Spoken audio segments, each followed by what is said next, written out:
LFFL Primetime, your What to Watch For edition. We know Greg will be watching to see if his boys can get the dubs. But other than that, we still have some stuff in play. We've had some very interesting results so far this week. So let's check it out and start in the original league over here.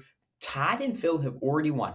Miles, a 157-96 lead over Josh, who does have three players still to play: DeAndre Hopkins, George Kittle, and James Conner. However, it's a pretty big margin. That's plus 60. We'll see if he can get it done. Matt, a massive lead over Eric, who is a Jimmy G short of a Kaufman connection tonight.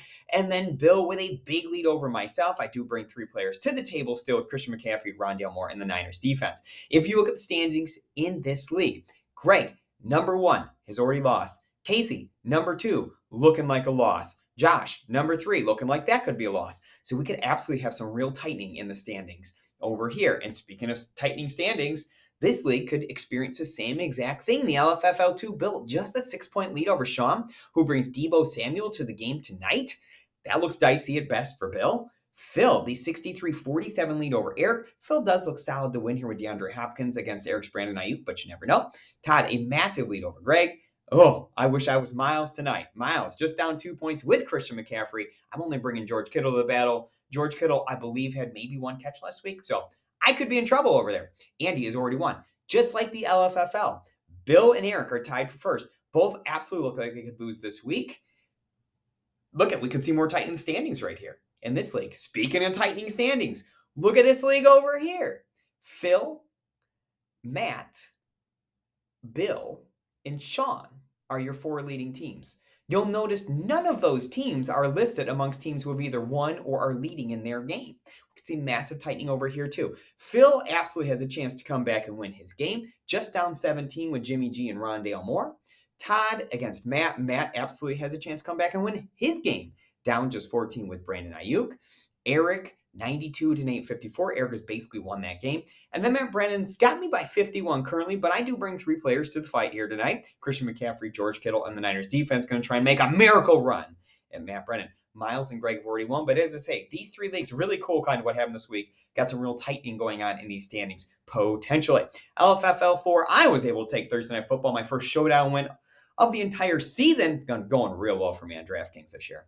Miles was able to come in second. As you can tell, neither was factored into the updated standings. That's how well our seasons are going to date. Nate still with a lead over Eric. However, the big change is coming from some interesting results yesterday. What to watch for in the LFFL 5, I actually think basically all these games are decided. Phil has already won. Sean will be beating Bill. They each have a player left. Sean with a 40-point lead. Miles, a massive 56-point lead over Nate. He has two left. Nate has just one. Andy, a huge lead over Todd with Deebo Samuel still to play. And then finally, I think the game that has the best chance to change hands is this one down here on the bottom. I'm beating Greg.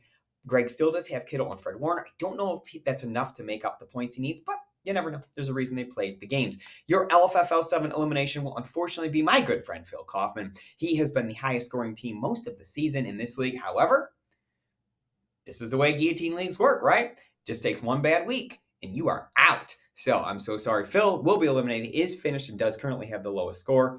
We will have 4 teams moving on for a chance to be a champion. LFFL 9, your final 4. We have a pretty big spread in the first game. I have a 189.4 to 120.6 lead. I do have Christian McCaffrey tonight. He will have to score over 7.5 points to count for me, which you would hope he could do. Phil brings 2 guys to the table tonight, Robbie Anderson and Brandon Ayuk. One will replace a 0, one will replace a 5. So Phil will absolutely get some points tonight, you would think. Second matchup, got a juicy one over here. Look at all these players left to play in this game. Greg 2, 140.2 points so far. Has 4 players left to play. Has Kyler Murray, very questionable to play tonight. If Kyler Murray plays, he does have to do better than 12.2 to count, because Greg already has 2 QBs counting in that score. Greg also has Deebo, Brandon Ayuk, and Rondale Moore, and you can tell they're replacing it 2.7, 3.2, or 7.2 if they want to count. Obviously, I do like Greg's chances to get some points out of that group of receivers right there.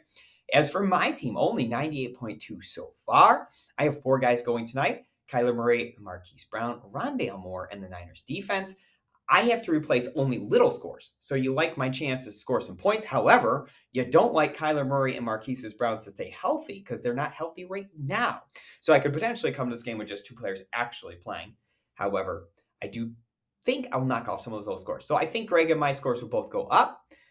The question is how much? It certainly would help me if Kyler Murray would play. I could close ground on Greg a little quicker that way. So, good luck to everyone tonight. Make sure you hop in our Monday night DraftKings contest so you can win that showdown slate. And I'm also going to pop the Thanksgiving slate in this email so you can start planning for that. Should have three games. I don't know if I'm going to go to competitive with the Bills facing the Lions and the Cowboys facing the Giants. Well, we'll see about the competitive nature of the games, but it should be fun to do the slate. So get in that slate as well. And I will talk to you very, very soon with a full update. Good luck tonight, especially to Greg and his Niners.